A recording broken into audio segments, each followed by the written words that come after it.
Welcome to the NHL Ice Guys for Tuesday, December the 5th. I am your host, Ian Cameron, for Sportsbook Review, joined by my Ice Guys, as always, Dana Lane, Alex B. Smith, and Andrew McInnes. This is our first show on the new format here, video-wise, so we're hoping we're looking good, we're looking sharp, we're hoping we're sounding sharp, and we're giving sharp picks today on the show as well. So let's get right to it, guys. Tuesday card, big as always. We're going to start right at the top. Jersey taking on Columbus, 51-52 on the rotation. Columbus Blue Jackets, a hefty home favorite here in this game, about minus 190 is what we're looking at right now. Total 5.5. Shaded pretty heavily to the under in this hockey game. The Columbus Blue Jackets, 17-9 on the season, 10-4 here at Nationwide Arena. The team just continues to get the job done on a nightly basis. They've had a very, very fine season. First place right now for the Jackets in the Metro Division. I'll be looking to keep that rolling tonight. And certainly have probably a good chance to do that here against this New Jersey Devils team. New Jersey coming off, I don't know how you can do this, but you got shut out by the Arizona Coyotes. That's a pretty hard thing to do, but New Jersey did that on Saturday night, 5-0. I guess Scott Wedgwood had a little something to prove in that hockey game, and he sure did. He was good in net against his former team, pitching the shutout for the Arizona Coyotes against New Jersey. Meanwhile, you got Columbus off a 4-3 loss in Washington on Saturday night. They outshot the Capitals, took the game to them for much of the way, but fell short on the scoreboard. I think you're going to get a good effort from Columbus. And, we talk again, elite teams coming off a defeat. That's usually a situation that's a bet-on situation for me. So from my standpoint, I'm only looking toward the favorite here. Obviously, it's priced too high for my liking. I'd have to go Columbus puck line to get involved, but we'll give a lean to Columbus here. They probably find a way to pick up the victory here in this hockey game. Next on the rotation, we've got Islanders taking on the Tampa Bay Lightning, 53-54 on the rotation. Tampa Bay about minus 180, minus 185 favorite. The total 6 and shaded to the over at minus 120. Look, I'm going to beat down the same horse I've been beating on for weeks now here on the Ice Guys show. We're going to go Islanders over the total of 6. I mean, it's just a recurring theme that this team's given up goals in bunches. They're also scoring goals in bunches. Their power play's working. Their goaltending remains very inconsistent on a nightly basis, whether it's Grice or whether it's Halak in between the pipes. So it's a situation where, with the Islanders streaking over the total as they have, I'm not looking to buck that trend. And you look at Tampa Bay last game, prior to last game actually against San Jose, this Lightning team was going through some offensive struggles. John Cooper shook up the lines, put them in a blender, see if he could maybe shake things up, get the offense going a bit. It worked. Those line changes proved to pay dividends for the Lightning. A 5-2 win against San Jose Saturday night. So they got that offense going. They've still got the number 1 and number 2 overall scorers in the league, Nikita Kucherov and Steven Stamkos, who've been tremendous. I think they're going to be able to dent this very shaky, very suspect Islander blue line and goaltending right now, for that matter, here in this game tonight. But the Islanders, they've proven they can score on virtually anyone right now. I mean, everything's working. I mean, Anders Lee is scoring. Josh Hosang has provided a nice spark for this team offensively. He's gotten some of his, I guess, personal off-ice matters that he's had some issues with in the past. Sort of put those behind them, starting to play better hockey. So I like over in that game 6 until it starts losing, until we start to see the Islanders trend in a different direction from a totals perspective. I'm inclined to keep riding the Islanders over the total at this point in time. We've got Rangers taking on Pittsburgh, 55-56. Pittsburgh minus 145 to minus 150 home favorite. Another total of 6. This one shaded to the under, about minus 120 here in this game.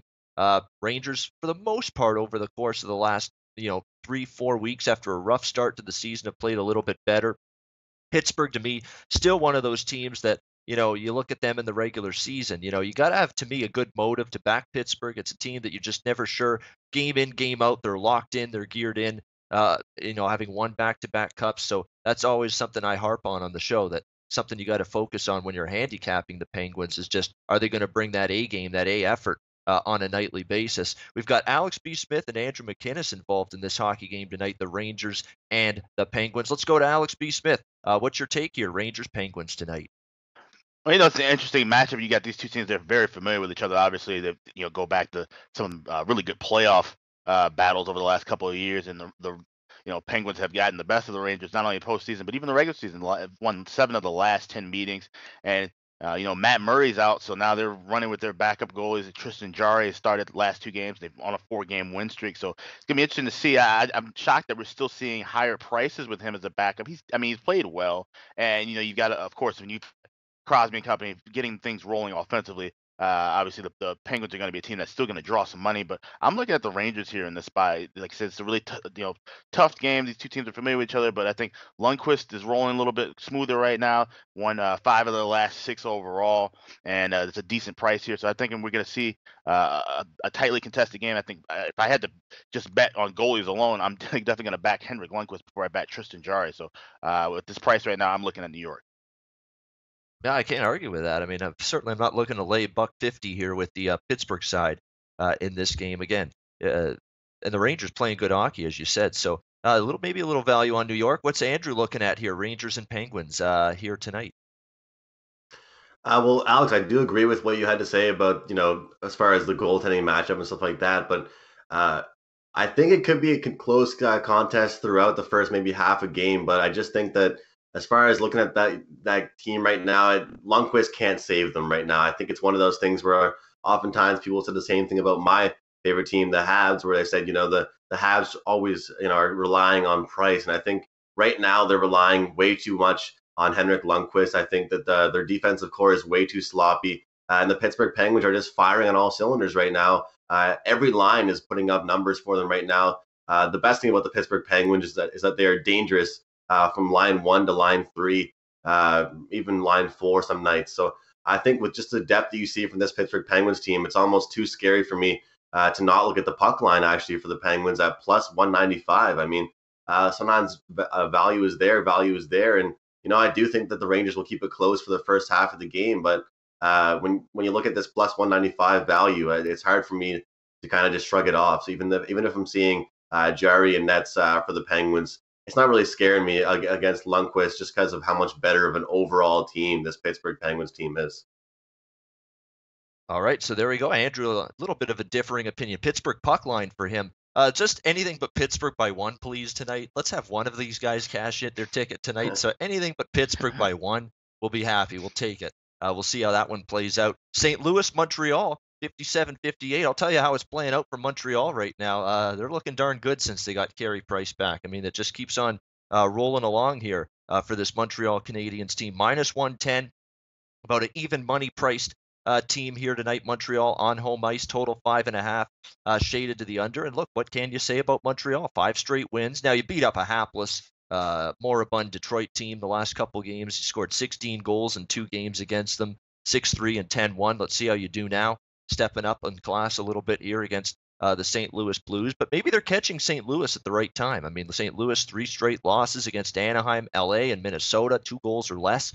In all 3 of those games, the offense has dried up a little bit. When that's the one thing the Blues have been doing pretty well this season is scoring goals, and it's not been as easy for them in recent games to put the biscuit in the basket here. Overtime loss the other night to Minnesota by a score of 2-1. Even though they're still pelting shots on net. I mean, 39, 40, 42 shots on goal for St. Louis the last 3 games. So they're getting those shots toward the net. It's just not paying off for them right now. That's been the big issue. The only goal was a Patrick Berglund power play goal the other night. But it seems like this offensive drought, and Alex alluded to it, I believe, on the last show, sort of coincided with a little Braden Shen cold streak here for the St. Louis Blues. And it seems like, hey, we're going to go as Braden Shen goes. And actually, that's the way it was early on in the year for St. Louis. It seemed like when they were putting up so many of those great offensive numbers and winning games left and right, a lot of it was because Braden Shen was just absolutely fantastic for them in terms of offensive production. It's not necessarily been that way here for the St. Louis Blues as of late. So, it's one of those situations where I've said it before on the show. When it's a team that's on a winning streak, I'm not really inclined to fade them. When it's a team on a losing streak, it's not a team I'm inclined to bet on. So with a streaking team like Montreal here, I'm not exactly in a rush to go against them, especially with a Blues team that's in a little bit of a funk right now. I should point out, though, the one concern I would have with backing Montreal tonight is St. Louis has dominated this team quite a bit in recent years, 8-3 in the last 11 meetings. They've won each of the last 3 meetings as well, dating back to January of 2016. So St. Louis has had a good run against Montreal head-to-head, but I'm not exactly inclined to put my stock into that here tonight because Montreal is playing good. They are scoring goals right now. At least they did against Detroit in 2 games. Let's see how they can do here tonight against Jake Allen and the Blues. I'd lean Montreal, but I'm going to stay off it. Andrew McInnes is involved with the Blues and the Habs tonight. Hey, Montreal's his team. Is he going homer, or is he going to fade them here with the St. Louis Blues? Andrew, what are you looking at? Yeah, first of all, I'll just have to start off by saying, I'm really impressed with the performance they're putting up, but not only that, but just the depth that we're seeing from the Canadiens finally, not just those same few guys. When you have a game where you put up 10 goals, hopefully it's a couple different guys at least getting up on the board. So great performance there against the Red Wings, but not the biggest accomplishment, but it's good to see. And, one other thing I have to mention is that all the media right now giving all the respect, all the attention to Claude Julien, saying, they're finally buying into his system. They're kind of finally listening to him. That's kind of a load of BS to me. I do like Julien, but I have to give a lot of credit to Gallagher and Pacioretty and Paul Byron and all those guys that are really stepping up their game and providing their team with some offense that they've desperately needed. But Ian, like you said, you're always talking about different opportunities where you wouldn't want to bet on a team that's been losing a lot. You wouldn't want to fade a team that's been winning a lot. I understand that, but looking at this game, I think St. Louis had a tremendous start to their season, whereas the Habs kind of had a shaky start. So they're kind of reversing roles right now. And so I am going to look over the total in this one because I think that in the past couple of games, St. Louis has underachieved. And I think right now there's no question that when the Habs are rolling, they're rolling. And I'm not going to stop right now with them. I don't see any point in going under the total, that's for sure, with this Habs team right now. Maybe about 6 or 7 games ago, I would have liked to have said that. But look, as far as the side goes, I mean, I think that by no means at this minus 110 line, I think that the Habs are going to take care of business tonight. 1-4 straight up in their last 5 for St. Louis. 5-0 in their last 5 are the Habs, and not only just that, but the amount of shots they're getting, they're really just taking care of business. And I think that their over trend for the Habs is more powerful than the under trend right now for St. Louis, and St. Louis is desperately looking for goals right now. So to me, it's just a straight play where St. Louis is looking for goals, and the Habs are rolling right now. So I'm leaning to the Habs side, but I think this game will fly over the total in the middle of the second period, guys. Should be a good one to watch. All right, over the total for Andrew in this St. Louis and Montreal game. And I'll tell you who I like the way he's playing right now is Brendan Gallagher for the Montreal Canadiens. Really good. I mean, the 13 goals, 6 assists on the season. I mean, he's been fantastic lately for the Montreal Canadiens. Can we just strip the C off Pacioretty and give it to Gallagher already? Come on. I mean, how can anyone not sit there and say this guy is better captain's material than Pacioretty? Come on. He gets his nose dirtier. He goes to the tough areas of the ice, puts his nose right in there, gets right in the goalie's grill, tries to throw him off his game. He's just a small little guy too, Brendan Gallagher. He's not the next coming of Frankenstein or anything. He's not a very big man, Brendan Gallagher. So from that standpoint, to see him, just night in and night out, the compete levels there with Brendan Gallagher. That's what I like.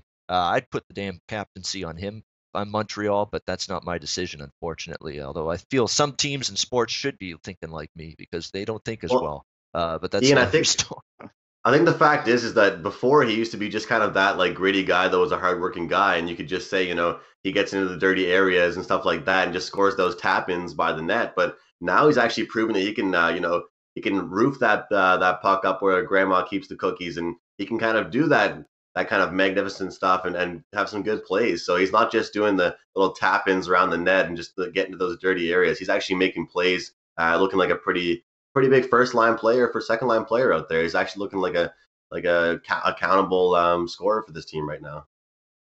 Yeah, like the Rick Jenneret reference there. Top shelf where mama hides the cookies. Exactly. He does that all the time when the Sabres scores. But I agree. I mean, he's got better finishing ability, Brendan Gallagher, than he's given credit for. We've seen that. He's got a good, decent to good release, and we've seen it on display the last couple of games for sure. Let's go to the next game. We've got Winnipeg, the red hot Winnipeg. Can you believe Winnipeg's first in the conference, first in the West? I mean, that's unbelievable right now. Winnipeg Jets, what they've done. Remember this team after the first 2 games of the season with Mason in there, just being completely written off. Mason sucks, defense sucks, penalty kill sucks. They can't stop anything. And now all of a sudden here they are. We knew the offense was always good, and even in the first couple games it was. But it's a situation now where defensively they've played better, and as a result, I mean, they're just on a roll right now. and they're even starting to win on the road, and that's a positive. We know their home record's been fantastic, but even on the road, they've been a little bit better lately. And now they get to play, this struggling Detroit Red Wings team in this game. Winnipeg, a -135 road favorite. Certainly no bargain, but you would expect that here in this game. That's about where I had it priced. Total 5.5 in this game, shaded to the over at about -125. I'm looking at this game here with Winnipeg and Detroit, where you got Detroit pride, that people are going to speak to that and say, they've lost. It's been a terrible run for them. 7 losses in a row? They're on the Philadelphia Flyers type of losing train right now. Philadelphia finally snapped got off that losing streak last night. Now Detroit's mired in a nasty one. I mean, a real nasty one. Now, the thing is, early in the streak, they were losing a lot of close games. They lost in overtime to Colorado. They lost another overtime game to the Rangers, lost another overtime game to the Devils, and then, of course, 3 straight losses following that, which were, not quite as good. 4-1, 6-3 to Montreal, and then that utter shellacking, 10-1 the other night at the hands of the Montreal Canadiens. So I know people are going to speak to the pride of the Detroit Red Wings. If you've got any, it's going to show here in this game. But just a team playing miserable hockey right now. I mean, their goaltending's been weak. Their defense has been shredded. You look at the goals they've given up: 4, 4, 6, and 10 in the last 4 games. That's not good at all. They've only scored They've scored 2 goals or less in the majority of these losses. I mean, they're not putting the puck in the net with any sort of frequency, and that's the problem. You're not putting the puck in the net. You're not keeping it out of your net. That's a bad combo for disaster here against Winnipeg right now. The way they're going, the way they're piling up the goals in bunches. Look at the goals they've put up. I mean, they've scored 19 goals in 3 of their last 4 games. They've been absolutely terrific. Mark Scheifele, Blake Wheeler, absolutely tremendous up front. Brian Little's starting to get going. That's a problem. Patrick Laine scored another goal the other night. I mean, just so many weapons and so many ways they can come at you. And what's impressive is they had an injury to Kyle Connor, who's suddenly become an important top 6 forward for the Jets. He didn't play the other night against Vegas, and they were still able to get their power play going, crank up the goals in bunches. And Kyle Connor's absence, it shows there's more depth on this Winnipeg team offensively than you would think. Kyle Connor questionable with a lower body injury, and this is a guy that was playing very good hockey for the Winnipeg Jets in an elevated role up on the top 6 forward group for Paul Maurice. Had really been playing well lately. So if he doesn't play, that's a loss, but Winnipeg kind of showed they could come out of that or still win and produce offensively without him the other night. It's Winnipeg or pass for me. I know Detroit's got the pride element here after such a humiliating loss the other night, but I like the Winnipeg momentum, and I don't like what I'm seeing from Detroit. You look at the recent series, Winnipeg's 3-2 last 5 head-to-head meetings, and if you like long-term totals trends, 13-4 to the over last 17 meetings between the Red Wings and the Jets going into tonight. We've got Andrew McInnes wanting to talk about Winnipeg and Detroit here on this Tuesday night matchup. Andrew, what are you looking at betting here in this game? Yeah, thanks, Ian. Well, one thing I will say for sure is that this team right now, the Jets team, is, if not, one of the best teams in this league, the best team. And for a while, I was saying they're the best Canadian team, and right now I can say that they're one of the best teams in the actual National Hockey League. And you touched right on it. It's because of this depth that they have. It's what they bring, but it's also because of Connor Hellebuck back there just standing on his head for them on a nightly basis. And it's what I talked about when Price came back for the Habs, and it's the same thing I'll say with Hellebuck right now. When you've got young guys and you've got all-stars out there for the Winnipeg Jets, and they know they have Hellebuck back there standing tall and making that net look very, very small, it gives you lots of confidence to make those extra little fancy plays, to kind of make those split decisions, and they trust him. They really do have a lot of faith in Hellebuck, and you can just see after the game when they're going to kind of tap his pads and congratulate him on the win, that they are just loving the way he's playing right now. And quickly, I will mention on Kyle Connor, you mentioned him, Ian. I think that he's been a huge part of this team. You mentioned the depth because of him being out, we've been able to notice it. I do agree, but I will have to say, after the post-game press conference against Vegas, or a couple games ago, a lot of the players, including Wheeler, Scheifele, even Laine, were all just giving lots of credit to Connor, saying what he brings to that team. Very young guy, and just not even just the skill that he brings, but just the work ethic and the effort that he brings every single night. But looking at this game, I just can't really deny the way that Winnipeg is playing right now. I feel like I've had a good read on their totals. I kind of got burnt. I actually had the over the total versus Ottawa.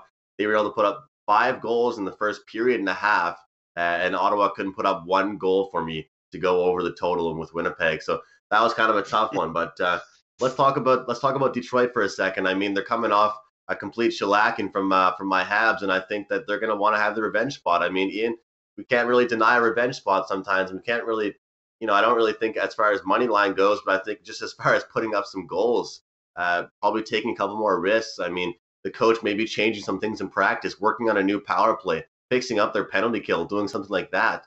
But all in all, my 2 plays on this one are the over and Winnipeg on the puck line. I mean, I hate to chase the favorites, but have to look at the odds and the value I'm seeing with this just against this struggling Detroit team.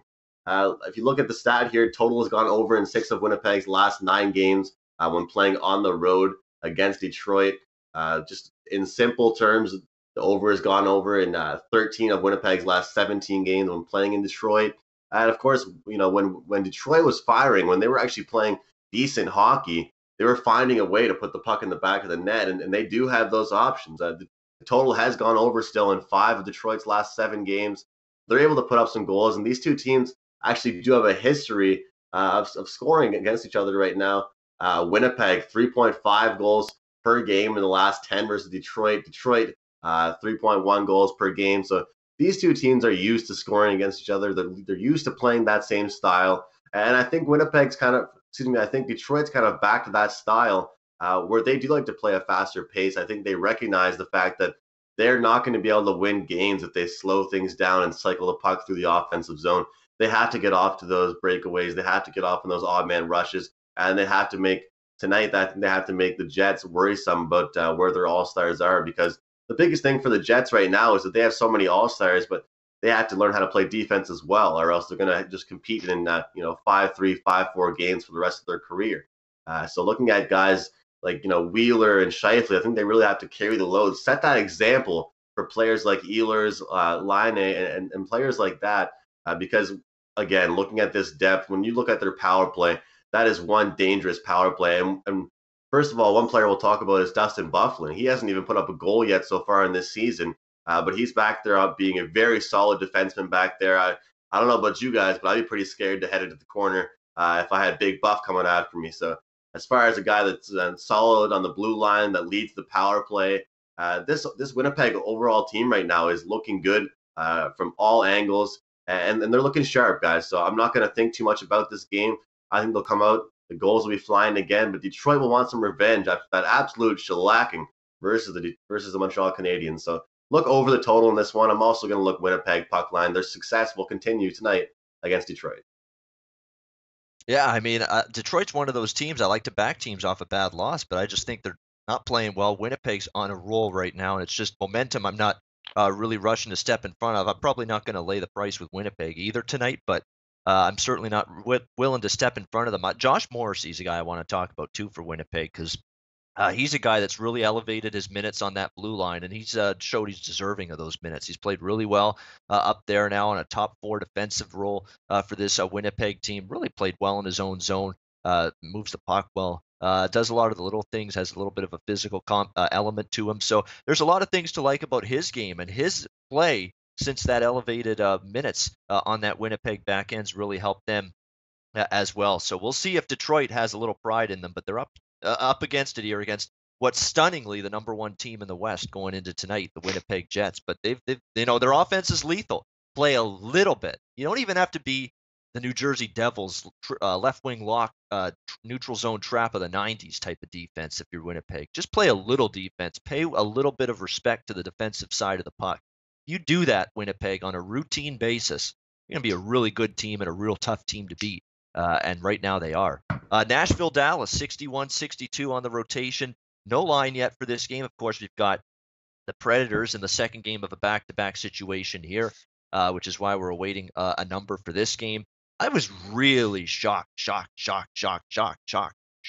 Pekka Rinne was in net last night for the Nashville Predators against Boston, because here you are playing an out-of-conference team back-to-back.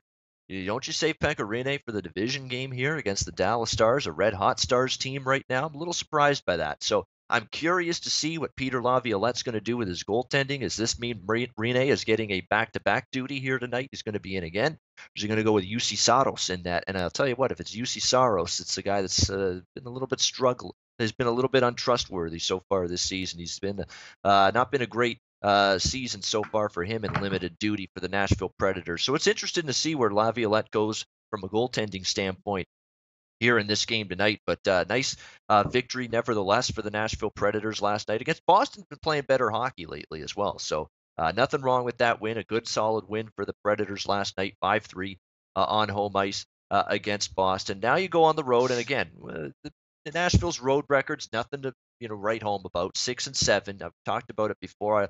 Nashville's been a much stronger team at home this year than they were for a lot of the season last year. It's been sort of a reoccurring trend and theme for the Nashville Predators, and Dallas is on a roll.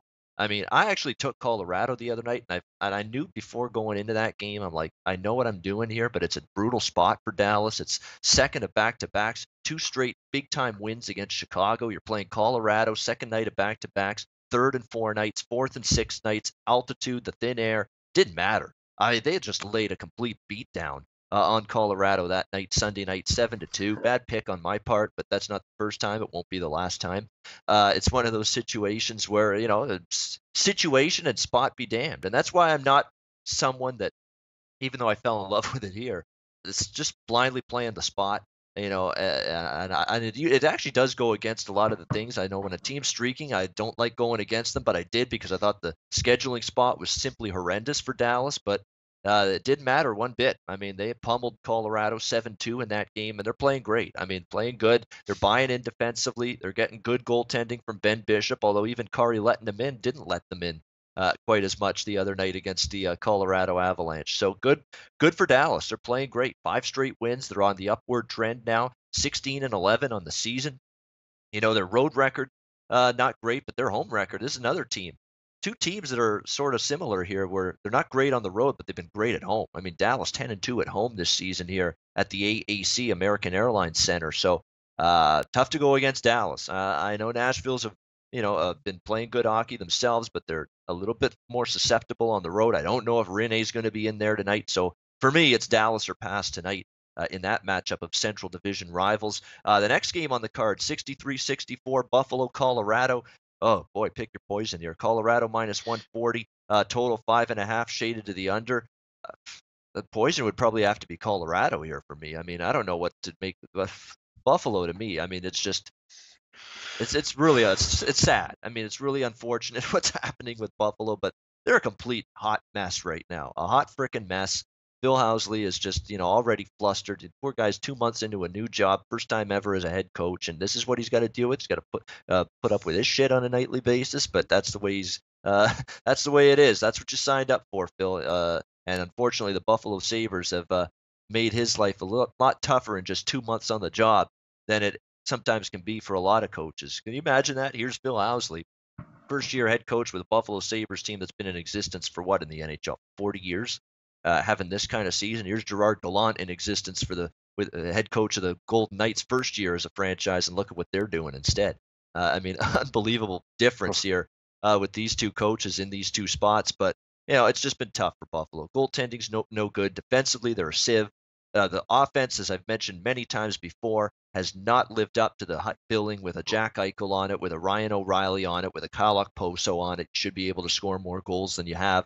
That's sometimes been an issue as well for the Buffalo Sabres. Now you're going into Colorado. The one thing about Colorado, prior to the 7-2 beatdown they took at the hands of Dallas, they've been a good home team this year. Still have a good home record at the Pepsi Center on the season.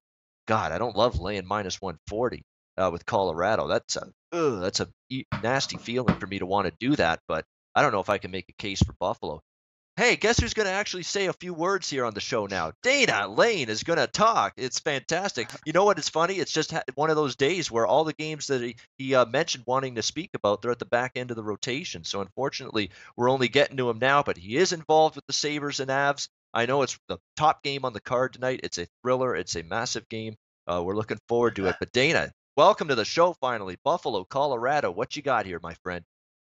Well, I can't wait for this one to start, and I appreciate you allowing me to have some time on the show. But as far as the line is concerned, we can find a 130 minus $1.34 at Pinnacle. So, I mean, I guess I don't have any problem laying that because I just feel like I have the better team here. I mean, this is a Sabres team that has lost 11 of their last 12. They can't put the puck behind anybody. They're dead last in scoring. They barely average 2 goals a game. They're just over that, 2.07 goals a game. And now we see a lot of the professional bettors, they want to be cute just like they did with the Flyers last night. And they scored a win last night. But I have to tell you, man, I don't have any desire to back any teams around these streaks. I mean, the Buffalo Sabres, I mean, if you've actually watched them play, they've given me absolutely no reason to think that I want to reach into my wallet and grab a ticket with the Buffalo Sabres name on it. I think half the time these guys bet on games just because they're due to win. Well, we don't bet on due to win. If that was the case, we would be betting on the Coyotes night in, night out, and living outside in a patch of lawn somewhere. Offensively, it's really all you have to go on this. I mean, Colorado is offensively superior. Even though they're not very good and they're a heck of a lot better than they were last year, it's still a team, according to the NHL, which this needs to change. But according to the NHL, there's still a NHL 500 team. And this is crazy. On the 5th of December, if you would have told somebody that they were going to be above 500 on the 5th of December, I think they would have told you that you were, out of your mind. I really like the way that their top line is going. JT Compher is starting to contribute as the team's top line center. Nathan MacKinnon obviously has had a fantastic year. He's 12th in the National Hockey League in scoring. He's 6th in assists. Mikko Rantanen is a great Corsi guy. So I'm kind of watching that first line gel. And, if you look through the lineup, not just that top line, they're pretty balanced. I mean, a guy that we kind of forgot about for a long time, and Nail Yakupov on their fourth line has 10 points this year. Alex Kerfoot has 7 points in his last 10 games as their second line right winger. So up and down the line here, you're getting some contributions. I mean, there are some teams that get nothing from their fourth line, and Colorado's getting guys that are chipping in. And then you have Jack Eichel on the other hand. I mean, a guy that I talk about with friends of mine here who loves Jack Eichel and thinks he's a second coming of Austin Matthews. But yeah, Brian Blessing. You don't have to hide it. Yeah, okay, all right, we can say Brian Blessing. Yeah, no, because I spend an hour and a half of my day talking to Blessing every day about the Sabres. Okay, we'll say Brian Blessing. He'll be happy. Never mentions me, but whatever. It's a guy who's got 20 points in 27 games. His Corsi's barely above 50%, though, and he's a -8 on the ice. So, I need my leader to be a little bit better. And I know that Jack likes to go in the locker room and point fingers at other guys that are not giving an effort and talk about how he's sick of losing. But the fact of the matter is, he's got to be better in his own zone. And I don't know if Eichel has that next level. I know he's paid like he can go to the next level, but I have yet to, this is a guy that we thought was going to be maybe a 90, 100 point guy this year. We really anticipated that. And I don't think we're getting that out of Eichel. And I think I see a lot of frustration setting in with the Buffalo Sabres. This is a team that has dropped 9 out of 11 against Colorado. They've lost 6 straight in Colorado. This one is completely easy for me. I don't mind laying $1.34. I'm going with the Avalanche tonight. All right, Colorado for Dana. Hey, I you know what? It's not the greatest price, but I can't make a case for Buffalo. 1-9 in their last 10 games. I would have to take Colorado or nothing here myself as well. 1-9. Think about this. 1-9 in their last 10 games. The one victory, guys, was against Edmonton. 3-1 on a night the Oilers were ridden with the flu throughout their team, and a Civ goaltender in net, Laurent Brossoit, who has absolutely proven he has there is no way, zero, that he should remain as a number one goalie in the NHL. He's proven that. He's been absolutely dreadful for the Edmonton Oilers. That was the one win the Buffalo Sabres got. Laurent Brossoit in net, and the Oilers were just crippled by the flu bug that night. That's the one win in their last 10 games. That's horrendous. That's awful. Funny thing about Brian Blessing, Dana mentioned him. I want to no, we're not turning this into the Blessing show. You know what? I hear him everywhere. What's funny is that Morency knows him well, And there's been there, and all the time he would come on Morency's show, he's given picks and all this stuff, and he's talking. He would often give picks on local Buffalo and Western New York teams, and they ended up, after hearing it so many times, splicing like a little audio together, and they'd have Gabe and his buddy Cam Stewart would laugh their tails off every time Brian picked a Western New York team. So they spliced a little audio clip together and one time they were laughing, and Brian's like, "Yeah, giggle away, boys, giggle away." And basically it was an audio clip, and it's like Brian's voice going, "Buffalo, Buffalo, Niagara, and Canisius, giggle away, boys, giggle away." And it's just basically they were making fun of him. They played that clip every time that he came on the show. It was absolutely hilarious. Buffalo, Niagara, and Canisius. Yeah, all those little Western New York clips.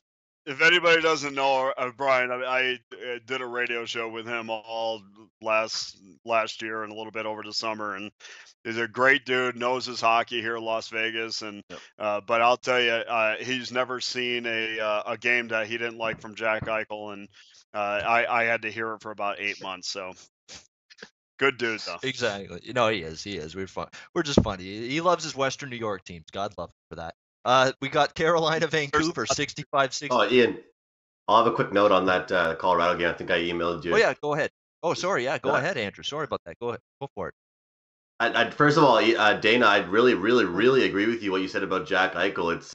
It's kind of amazing to see how a player will go so quickly to disagree with the media or to always try and stir some kind of pot or make these comments saying, I'm tired of losing. I don't like the way we're playing as a team right now. But I think it definitely does always start with yourself. I mean, if you're on a really bad team, obviously your plus minus might not be the best, or you might not look like you're making the best plays all the time. But I'm pretty sure as people that follow hockey day in and day out and analysts in the NHL, you can still tell a player if they're playing well, even if they're on a really crappy team, I think. And with Jack Eichel right now, that's not the case. I mean, he's not playing a two-way game.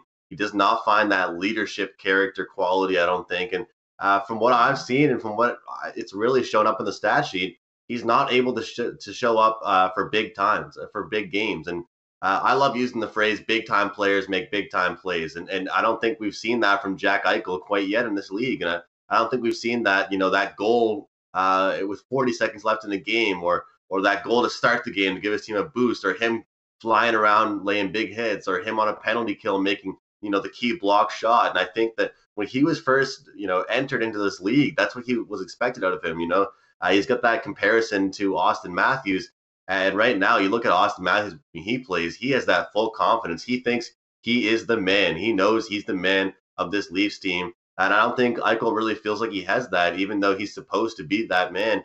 And he's, when you look at this Buffalo Sabres team, there's not really much to look at. So that he kind of has to be the one to carry the bulk of this load. But when I was looking at this game, initially, my first thoughts when I saw this game was, Andrew, you got to take the under. What is Buffalo going to do? I said to myself, what could I really think to want to take an over in this game? And then you look over here at some stats, and you find out the total has gone over in 8 of Buffalo's last 11 games in playing Colorado. The total has gone over in 4 of Buffalo's last 5 games on the road against Colorado, and different things like that. And it really makes me wonder. And you look at the under as well. I mean, the under's just 4 out of the last 5 games for Buffalo. The total has gone under, and they can't really get a beach ball in the ocean right now. The worry is the Colorado Avalanche. I mean, they've been relatively an over team this year. They've been able to put up some numbers, and I'm happy to see local Halifax product Nathan McKinnon doing well this year. But I think I'll have a smaller lean on the under, guys. But I'm going to stick right with Dana on that and say there's no way at all that I'd really be interested in taking the Sabres team. I'll just lay the juice and hop all over this Colorado Avalanche team. The stats don't lie, and what we've seen out of these 2 teams, you just kind of look at it plain and simple.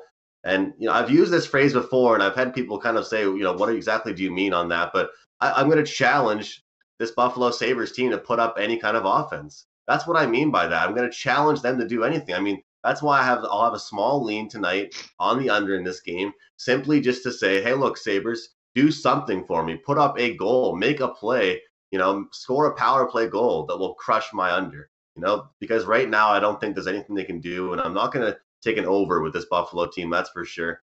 So just overall leaning the under, and also with Dana on the Avalanche.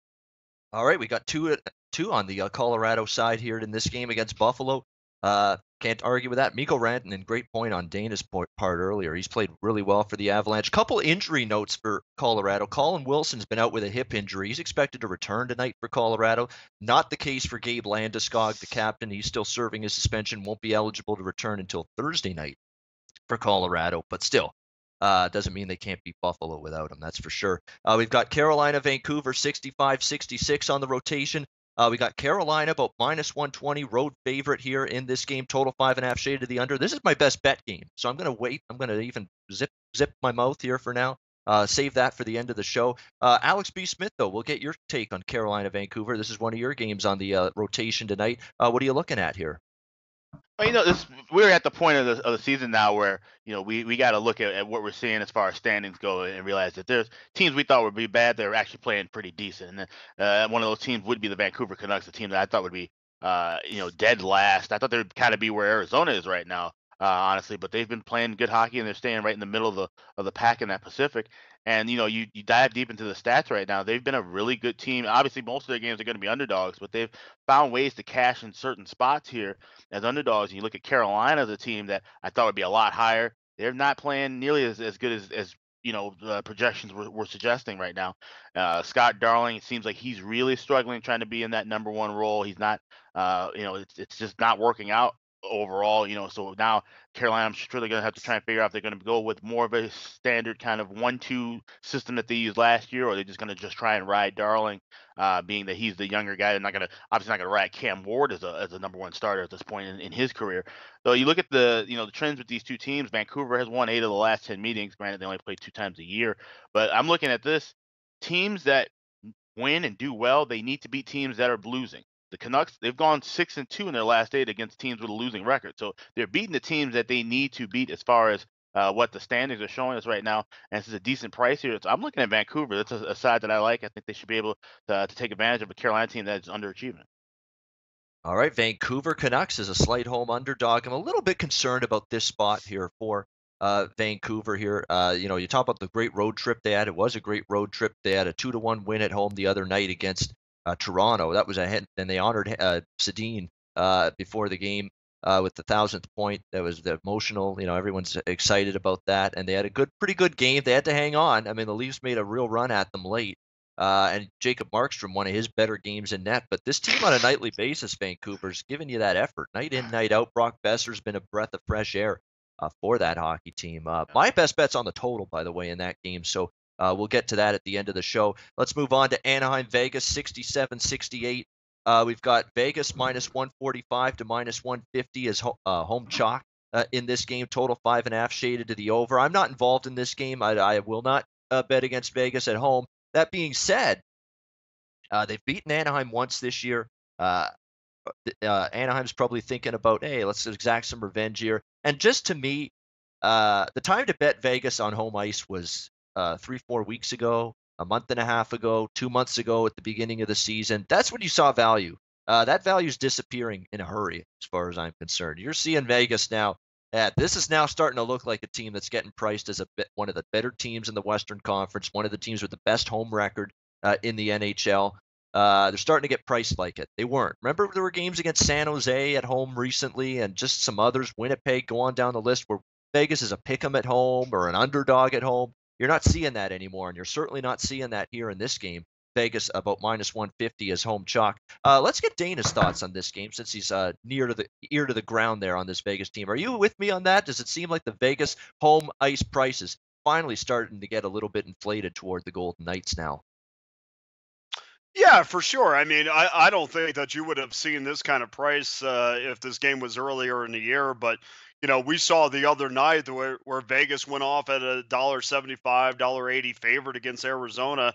You're still getting inflated prices on the road as they were, plus $1.75 against Winnipeg, $1.40 against Minnesota. But, right back home again, the favorite against Dallas.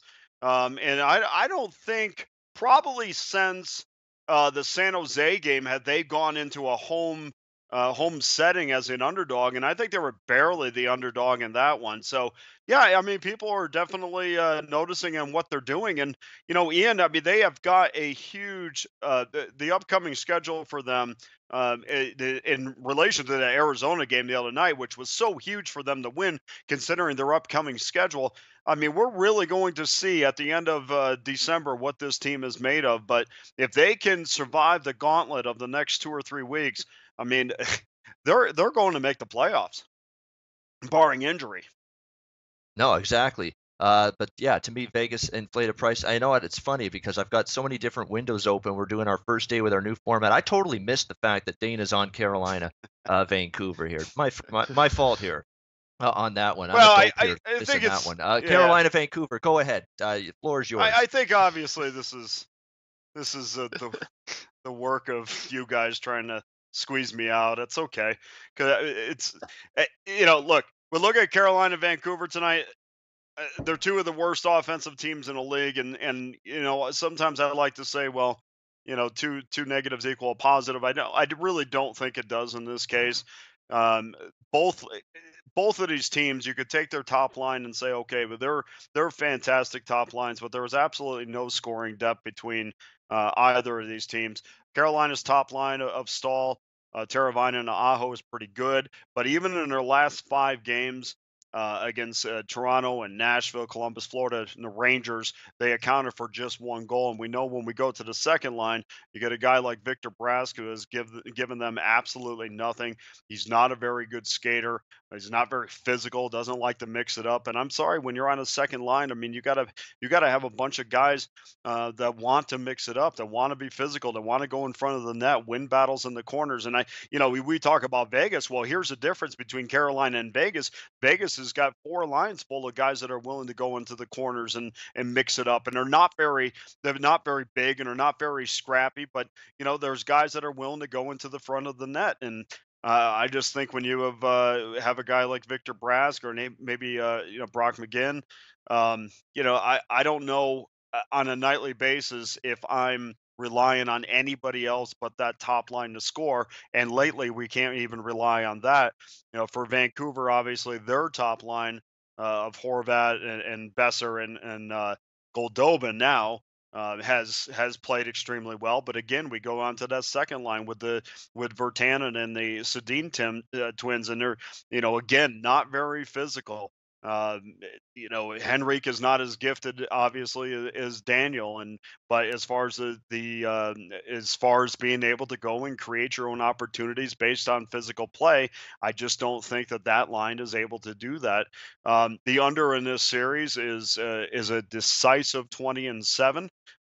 Following a Canucks victory. So you have that, which basically means they win a game and then they go into a defensive shell the next game. That's just a team that's unsure of themselves from night in and night out. So you can find $1.10 at 5 dimes right now, which is the best line out there. I like that.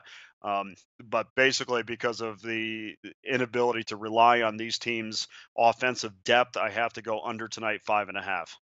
All right, under 5.5. And Vancouver was flying over on the road trip. They were playing a lot of track meet teams, Flyers with no defense, Pittsburgh, Rangers, Islanders, of course, one of the biggest over teams going right now. So that maybe had something to do with it. Back home against Toronto the other night, 2-1 game, stayed well under the total, and Dana thinks this one will as well. Carolina, Vancouver under 5.5. Let's go to the last game on the card, and then best bets: Minnesota, LA, 69.70, LA minus 135, home chalk, total 5.5, shaded to the under. It's a Minnesota lean for me actually in this game. LA off that great road trip. They're playing really, really good. Again, they're playing great. I don't like to step in front of teams on the streak that LA's on right now, but at the same point in time, very tough spot. Turning around after a back-to-back on the weekend. LA beat Chicago. Now you're playing Tuesday night. You just worry that they're a little bit jet lagged, a little fatigued coming into this game. Not in love with fading the LA streak because they're playing great hockey. They're scoring goals. Jonathan Quick's been good in net. Defensively, they've been good. Everything's clicking right now for the Kings, but this is not a great spot for them. Lean Minnesota. Not sure I'll pull the trigger, but a definite lean to Minnesota here. Alex B. Smith is involved. Minnesota, LA. What you got? Yeah, well, this game's actually my best bet. I don't know if you want to just come back to me around at the end, but or I can read Sure. it off or whatever. But no, Yeah. it's kind of basically what you're saying, it's echoing the same sentiment. So All right. Absolutely. I will come back to that for best bet. Dana Lane also involved with the Kings and the Wild tonight here. Dana, the nightcap. What you looking at? don't know, Ian. I wish I had a stat on this, but I wonder what happens when you have cold weather teams going to a warm climate. I mean, I think Alex can tell you. I checked the weather there. It's about 25 degrees and blowing snow, and now they're going to go to Los Angeles where it's in the mid 70s. And I wonder if that, I don't have any scientific proof on that, but I would imagine that creates a little bit of complacency, and you're thankful you're out of that kind of environment of 25 degrees. I do know this, that the Kings are playing as well as they've had all year. They're playing with a ton of confidence, and I know that from game to game on the road trip, you might say, well, I mean, they had a great game against the Wings, but can they do it against Chicago? Well, they had a great game against Chicago. Can they do it against St. Louis? And they mowed all those teams down, including the Washington Capitals, and they beat the Blues as $1.80 favorites or $1.80 underdog. So I kind of really like where LA is right now. I think their mentality is that we can win anywhere, anytime against anybody. They're the best defensive team in the league. They stole that title away from the San Jose Sharks. The last 13 games, they've allowed only 27 goals. And for doing the math on that, that's barely over 2 goals a game. Their season average is 2.18. So that means that they're getting even stronger in that area. Love Jonathan Quick. I mean, obviously, if you watch Quick play, I think he's playing as well as he has at any point in his career. And, Devin Dubnyk, who has played well as of late. But I still remember that 4-game stretch before the last 2 where he gave up 18 goals in 4 games. So neither of those goaltenders have been confirmed today, but I'm just guessing that's who's going to start. But I have no problem going with the Kings until that winning streak ends. All right, LA for Dana Lane in that game, about -135 at home. The last time I played a spot play against a red-hot team, it bit me in the ass. It was, of course, Colorado against Dallas on Sunday night. I went against a red-hot team in a bad spot, and the red-hot team still won. That's my concern here, even though I'm leaning Minnesota here. The red-hot team still might burn me, so we'll see how that goes. All right, it's time for best bets to end the show. Let's go around the horn. Let's start with Andrew McInnes this time with your best bet. Yeah, I'm just going to head back to the Winnipeg Jets. I just really do think, guys, that I've had good following on them for their as far as totals go. I've cashed a couple unders on them as well this year, but you just can't really argue with the way that they've been scoring and how successful their power play has been. When you see a team averaging 3.48 goals per game, it's pretty impressive. And I do think that the way that the Detroit started off this season, and from what they are showing me, is that they're the kind of team that can kind of break out. And that's not the team that they were. The team that lost to the Habs from that huge margin, that wasn't the team that this Detroit team really is. And we'll really find that out tonight. I think they will compete against Winnipeg. I still do think the Winnipeg puck line will hit, but this should be a high-scoring affair. Like I said, it doesn't hurt that the stats are there. Total gone over 6 of Winnipeg's last 9 games when playing on the road against Detroit. You can't really complain about that. And certain times when you like a game and you have just an instinct over just from just looking at the game, you really like it, and then all of a sudden you look at a stat like the total's gone over in 5 of Detroit's last 7 games. Total's gone over in 4 of Detroit's last 5 games at home. Total's gone over in 13 of Detroit's last 17 games when playing Winnipeg. Total's gone over in 6 of Detroit's last 9 games when playing at home against Winnipeg. And so that's a little bit bigger of a margin for you. And just looking at this, I think when you mentioned that to try and avenge themselves and have that bounce back spot, Ian, I think this is a spot for Detroit. Winnipeg does make a lot of mistakes defensively. I think they do try and get a little too cute, a little too fancy sometimes. So hopefully Detroit can be able to capitalize on that. But I'm not expecting anyone to slow down or the power play to slow down whatsoever on this Winnipeg Jets team. So I'll take the over 5.5. Get that as fast as you can, because I'm sure the odds will change. Possibly might even see a 6 at the end of this day here. All right, Winnipeg, Detroit over for Andrew McInnes. Alex B. Smith, your best bet. Yeah, I'm going to Minnesota and LA game. I like the Wild here in this spot. I've been riding LA on a couple of those games in that 5-game win streak that they've had. But like I said, it's a tough spot for them coming home off of a good road trip. They've been a better road team than home team. It's something we haven't been able to say about the Kings over the last 3 or 4 years. Usually they were dominating the Staples Center, and then they get out of there and they'd be playing poorly. And Dana, you made a good point about teams leaving cooler weather, going to warmer weather. Clearly that has kind of helped the Wild, in a sense, at least playing within teams that reside in warmer climates. They're 15-5 in the last 20 games against the Pacific Division. They're 4-1 in their last 5 meetings against the LA Kings. And the Kings, like I said, they've lost 6 of their last 8 at home. So tough spot for a Western team coming back home. It's a rested Minnesota team, wants to start their trip off on the right foot and getting a plus price there. I'm going with the Minnesota Wild as my best bet tonight. All right, Minnesota for Alex B. Smith, Dana Lane, best bet. Well, I'm going to use my handicapping skills and tell you that the Buffalo Sabres are last in offense, last in goals allowed, and next to last in the power play, something that they were very good at last season. So all those equal a loss for the Buffalo Sabres tonight. We're going with Colorado as our best bet. All right, Colorado, best bet for Dana. Mine is going to be, and I changed it on the fly because I like it even more as I see the injury situation as I was looking in the background. I'm going to ride what's been going good for me lately. Islander games over the total. We're going right back to that same route here. Islanders, Tampa, over 6 minus 115. You can get that at the Greek. Let's go Islanders, Tampa Bay, over 6 minus 115. That's my best bet, and that's going to wrap up the show. Thanks for tuning into the Ice Guys. Check out sportsbookreview.com. for free for live odds, free picks, free articles, sportsbook rating guide. Check out all the SBR social media platforms and the links below this video, and give the show a thumbs up if you enjoyed it. For Andrew, for Alex, for Dana, and for myself, I'm Ian Cameron for Sportsbook Review. Enjoy the hockey action tonight. Good luck, and we'll talk to you again on Thursday.